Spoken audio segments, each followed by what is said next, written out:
J'espère que vous allez bien, j'espère que vous vous portez bien. Nous venons de confirmer au cours de nos investigations une information importante, qui est un virage historique. Je le dis, c'est un virage historique. Un virage historique dans les relations diplomatiques et politiques entre l'Algérie et la France, dans les relations bilatérales, dans les rapports entre les deux États. Depuis l'indépendance de l'Algérie, nous n'avons jamais connu une telle mesure. C'est une mesure qui vient d'être officiellement communiquée aux autorités algériennes par les autorités françaises. Selon nos investigations, ça s'est passé au cours de la semaine dernière. Les autorités françaises ont officiellement fait parvenir aux autorités algériennes une liste de 801 dirigeants algériens qui sont désormais interdits de venir en France et interdits de circuler librement en France sans présenter des justificatifs officiels et rigoureux et fondés. Je répète, les autorités françaises ont transmis aux autorités algériennes une liste de 801 dirigeants algériens. Ce sont tous des dirigeants politiques civils. Il n'y a pas dans cette première liste des dirigeants militaires. Ces 801 dirigeants algériens ne sont plus autorisés à venir, à fouler le territoire français ou à entrer sur le territoire français sans des justificatifs officiels, s'ils n'ont pas un ordre de mission pour participer à une rencontre internationale organisée sur le sol français ou pour participer à une mission de travail ou s'ils ne sont pas conviés par les autorités françaises. Ces dirigeants algériens ne sont pas les bienvenus. Ce sont des personas non grata, des personnages et des personnalités indésirables sur le territoire français. 801 dirigeants algériens, c'est tout simplement un chiffre beaucoup plus important que la première mesure qui concernait les 122 personnalités, dirigeants et personnalités politiques algériennes qui étaient menacés d'être frappés d'une interdiction de séjourner sur le territoire français ou d'entrer dans le territoire français. Finalement, les autorités françaises ont durci encore davantage les mesures de limitation d'accès au territoire français à l'encontre des dirigeants algériens.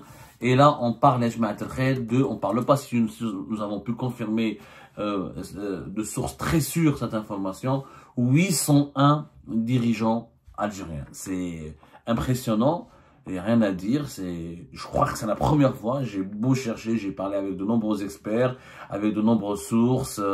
On a essayé de recouper. Est-ce qu'auparavant il y avait un précédent dans l'histoire de l'Algérie ou de relations bilatérales? Est-ce qu'il y avait voilà, la précédente liste, là, nous l'avons donné l'information, c'était le 27 février 2025. Ça, c'était les 112 personnalités qui étaient menacées d'une interdiction d'entrée sur le territoire français. Cette liste qui était en cours d'élaboration. Au départ, les autorités françaises ont élaboré une liste de 112 dirigeants algériens qui étaient menacés, c'est-à-dire menacés d'une interdiction de séjourner d'entrée sur le territoire français. Au fur et à mesure que la crise algéro-française s'est aggravée au début de ce mois de mars, et au cours de ces derniers jours, il n'y a pas eu de décrispation, il n'y a pas eu de solution. Les autorités françaises ont toujours demandé, n'ont pas cessé de demander des laissez-passer consulaires, n'ont pas cessé de demander la coopération, la collaboration des autorités algériennes pour expulser un nombre important. Et là-dessus, on aura des révélations à vous faire dans les prochains jours. Un nombre important de migrants ou de ressortissants algériens au profil dangereux que les autorités françaises veulent expulser du territoire français. Vu que le climat est resté, l'Algérie, les autorités algériennes ont continué à ne pas répondre aux demandes françaises, ont continué à contre-attaquer et en affirmant que l'Algérie ne va pas céder au chantage, ne va pas céder aux menaces, ne va pas exécuter, ne va pas prendre en considération les ultimatums lancés par les autorités françaises, et cette liste de 112 a été élargie à 801 dirigeants, et on parle de dirigeants politiques civils. Il n'y a pas de dirigeants militaires pour la simple raison que cette liste a été préparée par le ministère de l'Intérieur. Elle a été transmise ensuite pour être validée à l'Élysée, la présidence française. Une fois à l'Élysée, elle a été transmise au Quai d'Orsay, au ministère des Affaires étrangères français, qui s'est chargé de la transmettre au ministère algérien des Affaires étrangères. Pour la liste des dirigeants militaires, c'est le ministère des Armées qui est chargé de l'élaborer et de la proposer ensuite ou à l'Élysée. Mais comme le problème se pose davantage avec les autorités civiles, les autorités militaires officiellement algériennes n'ont pas de problème avec les autorités militaires françaises, ce sont les civils, ce sont le ministère de l'Intérieur algérien, le ministère des Affaires étrangères, la présidence algérienne qui refusent, qui sont impliqués officiellement et directement et frontalement dans ce bras de fer avec la France, puisque ce sont les interlocuteurs directs des autorités françaises en matière de lutte contre l'immigration clandestine ou d'échange d'informations pour la neutralisation, pour la coopération sécuritaire, la lutte contre le terrorisme, la récupération, les procédures d'expulsion hors de France des ressortissants algériens au profil dangereux. Ce sont les interlocuteurs, les institutions qui sont interlocutrices des institutions françaises sont des institutions civiles, c'est pas des institutions militaires. C'est ce qui explique pourquoi pour le moment l'État français ne veut pas sanctionner rapidement les militaires algériens. Ils sont en train de préparer une batterie de mesures et ça rentre dans la stratégie dont avait parlé Bruno Retailleau de la riposte graduée. C'est-à-dire, on donne du délai, on donne du temps, on formule des revendications, on procède à des demandes, on les envoie par le canal officiel, on demande la coopération, on demande la collaboration, on demande gentiment des laissez-passer consulaires, on demande une concertation. Si les autorités algériennes refusent de répondre et continuent à narguer la France, à vouloir la provoquer et à continuer leur politique anti-française et continuer de maintenir le blocage des expulsions et des laissez-passer consulaires et de la coopération sécuritaire au niveau pour lutter contre l'immigration clandestine, et ben les autorités françaises passeront à une riposte graduée. Et cette riposte, elle est là. La semaine dernière, au cours de la semaine dernière, il y a eu l'envoi d'une liste de 801 dirigeants algériens qui ne pourront pas entrer en France sans sans des justificatifs officiels et valides. Alors, il s'agit de dirigeants qui ont des passeports diplomatiques. Normalement, en vertu de l'accord de 2007 et de 2013, ils pourront entrer sur le territoire français pour résider au moins 3 mois sur une période de 6 mois en toute liberté. Mais comme il y a une crise politique et comme il y a un conflit diplomatique et politique entre l'Algérie et la France, les autorités françaises ont décidé de sanctionner ces dirigeants-là. Ils ne pourront pas revenir en France. C'était comme le cas au mois de février dernier de l'ancien directeur de cabinet d'Abdelmajid Tebboune, Abdelaziz Khelef, qui était directeur du cabinet au palais présidentiel de Mouladia de 2021 à 2023. Ils ne pourront plus rentrer en France uniquement avec leur passeport diplomatique s'ils n'ont pas un ordre de mission qui justifie de la nécessité d'entrer en France, de la nécessité absolue. Oui, par exemple, une réunion avec l'UNESCO, une réunion internationale organisée par les instances de l'ONU, ou là avec l'Union européenne. S'il n'y a pas un ordre de mission et des justificatifs valides, ils seront refoulés du territoire français. Donc, les autorités françaises ont pris les devants de la scène, ont pris l'initiative d'informer les autorités algériennes en leur communiquant la liste des 801 dirigeants algériens qui ne sont pas les bienvenus en France. Ils ne doivent pas venir en France pour ne pas être refoulés, pour ne pas être maltraités, sauf s'ils ont un ordre de mission pour participer à un événement international organisé sur le sol français ou là pour une mission de travail avec les autorités françaises. C'est un geste très très fort. Et c'est la première fois que les autorités françaises, c'est la première fois que la France adopte une telle mesure aussi radicale, aussi, je dirais oui, radicale, aussi dure, aussi sévère. Parce que les dirigeants algériens, pour eux, la France et Paris notamment, c'était, voilà, et pour souffler, ils venaient pour un week-end. Pour eux, c'était un transit. Pour eux, c'était un terrain conquis. Faut dire la vérité. C'était un terrain conquis.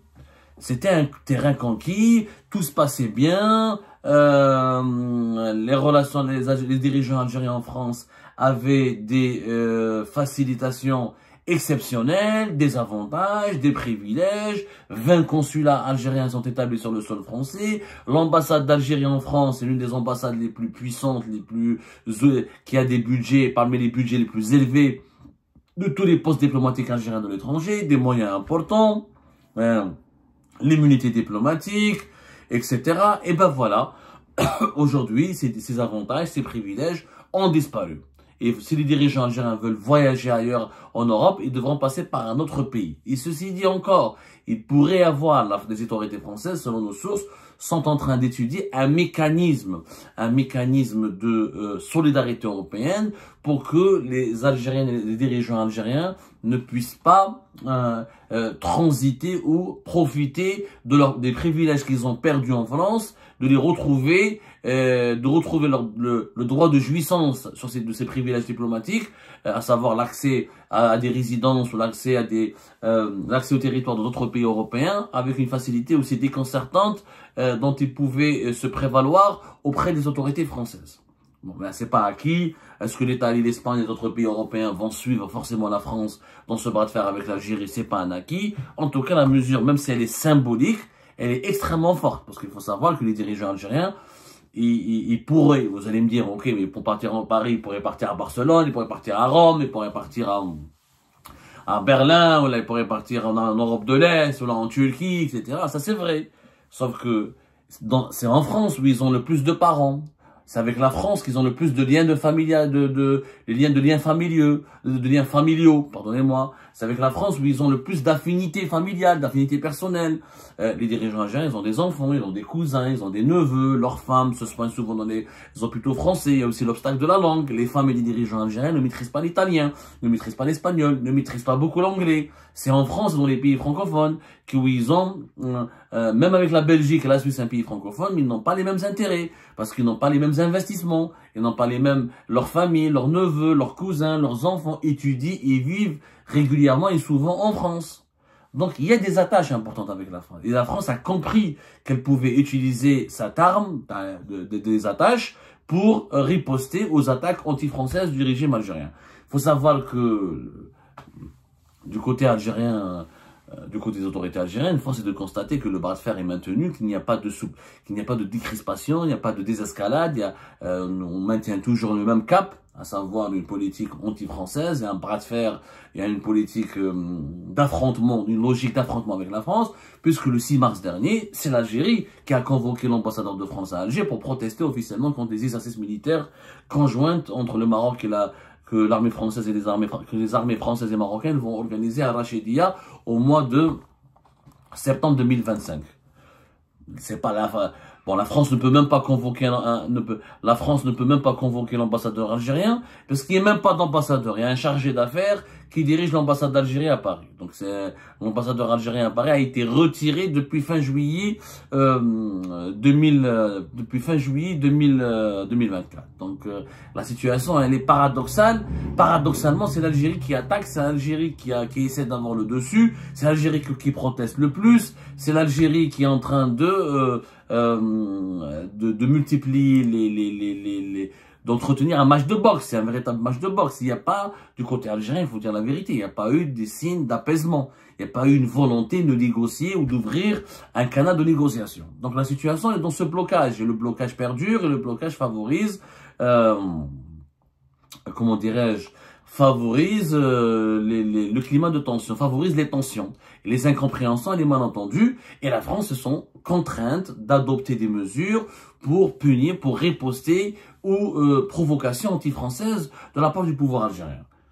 Voilà, et les autorités algériennes ont pensé qu'ils pouvaient se jouer ou utiliser les divisions politiques actuelles en France. Ils ont pensé qu'il fallait uniquement se concentrer sur Bruno Retailleau pour affaiblir Bruno Retailleau. D'ailleurs, Retailleau, regardez la PS le 2 mars 2025, Retailleau fait de la haine de l'Algérie sa marque de fabrique pour ses calculs politiques.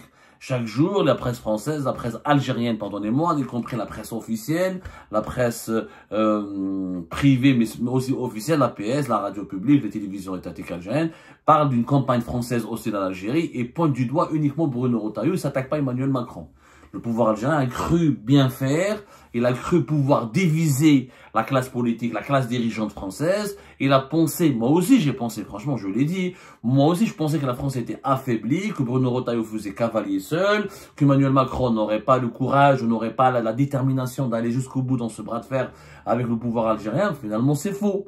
Finalement, cette division, elle est uniquement une division de façade. Il y a peut-être un désaccord sur les procédés, sur le mode d'emploi qu'il faut, sur la riposte qu'il faut, sur la façon de communiquer et sur peut-être les objectifs de cette crise avec l'Algérie.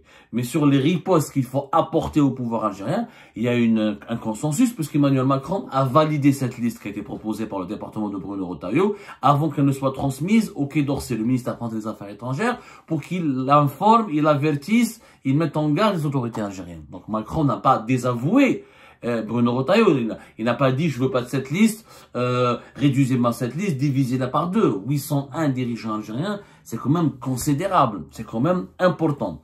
Donc la stratégie du pouvoir algérien qui est d'affaiblir l'État français en pariant sur ses divisions internes, en essayant de concentrer ses frappes et en établissant une stratégie de tension uniquement vis-à-vis de Bruno Retailleau et d'épargner les autres composants de l'État français ou le déstabilisement français, c'est une stratégie qui voue à l'échec. Puisque les sanctions commencent à pleuvoir, ils commencent à tomber. Ça, c'est une première sanction de 801 dirigeants politiques civils. On va attendre à ce que le ministère des Armées, est-ce qu'il y aura des dirigeants militaires algériens qui ne seront pas autorisés à venir en France, qui ne seront plus les bienvenus. En plus, il y aura peut-être d'autres sanctions à venir. On en parlera concernant les patrimoines et les actifs immobiliers et financiers des dirigeants algériens. Et là, en ce moment, avec cette mesure, on peut dire que la France reprend un peu le dessus sur le régime algérien. Jusque-là, le pouvoir algérien est surfé sur sur un argumentaire qui était bien construit, au final.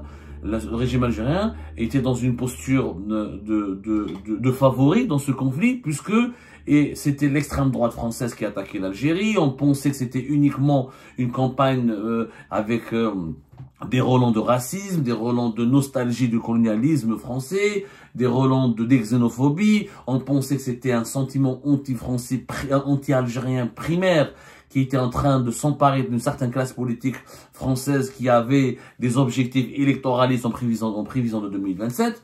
Mais là, la France rectifie, la classe politique, la classe dirigeante française se montre soudée, elle n'est pas divisée et il n'y a pas de sentiment anti-algérien puisque c'est pas la population algérienne qui est sanctionnée. Ce n'est pas les 800 000, l'État français ne va pas refouler 800 000 ou 900 000 Algériens qui voudront venir en France pour passer leurs vacances, ou pour voir leur famille, ou pour travailler, ou pour s'installer. La France, l'État français s'attaque uniquement aux dirigeants algériens. Là, il cible uniquement les dirigeants. Il ne cible pas la population. Donc le problème ne se pose pas avec la population algérienne, donc il n'y a pas de problème de racisme, il n'y a pas un problème de xénophobie, ça n'a rien à voir avec la nostalgie, ça n'a rien à voir avec la nostalgie du colonialisme, ou la nostalgie de l'Algérie française, ou ça n'a rien à voir avec la diaspora algérienne, c'est un problème qu'avec les dirigeants algériens. Peut-être on peut dire que le fait d'avoir amendé certains circulaires, de vouloir renégocier les accords de 1968, de limiter les visas pour la population, ça c'est des mesures anti-algériennes, et elles n'ont pas été encore appliquées. Il n'y a pas eu de gel des visas pour la population. Il n'y a pas eu encore le gel des accords de 1968. Il n'y a pas encore le gel de la délivrance des cartes de séjour et le renouvellement des cartes des titres de résidence et des titres de séjour pour les ressortissants algériens installés en France. Pour le moment, les sanctions touchent que les dirigeants algériens. Donc on n'est pas dans une politique de racisme, d'xénophobie ou de haine à l'égard de l'Algérie. C'est un bras de fer qui oppose l'État français aux dirigeants algériens. Il y a uniquement les dirigeants qui sont sanctionnés pour le moment. Et ça, c'est une mesure historique. Et là, j'aimerais bien savoir comment va riposter le pouvoir algérien. Il ne peut pas dire que la France, elle est raciste, elle est xénophobe, et qu'elle utilise la haine de l'Algérie pour des besoins électoraux, puisque là, c'est les dirigeants qui sont sanctionnés. Les ressortissants algériens ne sont pas sanctionnés. La France n'a pas demandé à l'Algérie d'arrêter ses vols, n'a pas demandé à la France de ne pas organiser, de ne plus aller en Algérie. Elle ne demande pas aux entreprises françaises de quitter l'Algérie. Elle sanctionne que les dirigeants algériens. C'est une mesure inédite, historique et extrêmement forte. Les autorités algériennes sont officiellement informées. Comment elles vont réagir? On va attendre les jours à venir. Il est vrai qu'il y a une instruction qui a été communiquée verbalement, de façon informelle, non officielle, à ce que tous les hauts commis de l'État algérien ne sont plus autorisés à venir en France, ne doivent plus aller en France, mais ils ont des familles. Le problème des passeports diplomatiques en Algérie, c'est que le passeport diplomatique, il est le dirigeant, il est titulaire de son passeport diplomatique, mais sa femme et ses enfants. Ces 801 dirigeants algériens ne pourront pas venir, mais leurs familles non plus. Parce qu'ils sont liés. La femme du dirigeant et ses enfants, quand ils vont venir en France, ils sont liés à leur époux, au père de famille. S'ils n'ont pas d'ordre de mission officielle, s'ils n'ont pas de justificatif solide, les autorités françaises vont les refouler, comme elles ont refoulé récemment la femme, l'épouse de l'ambassadeur d'Algérie au Mali. Donc, ils sont dans une situation assez désagréable. Et cette crise ne peut pas... Finalement, on pensait que c'était l'Algérie qui pourrait tirer profit. Ce n'est plus le cas. Parce qu'encore une fois, le sentiment raciste, anti-français, cette emprise de l'extrême droite, à la France, on voit pas l'extrême droite. On est en plein mois du Ramadan, les mosquées sont pleines à craquer, les vols avec l'Algérie sont pleins à craquer, les Algériens et les Algériens de France obtiennent toujours les titres de séjour, même s'il y a beaucoup de retard pour les délivrer, même s'il y a beaucoup d'enquêtes administratives, mais il n'y a pas de mesures de rétorsion ou de sanctions quelconques prises contre la population. Ce sont les dirigeants qui sont ciblés et qui ne sont plus les bienvenus en France. Et la France, ça s'attaque uniquement aux dirigeants. Ce bras de fer est en train de prendre une nouvelle dimension.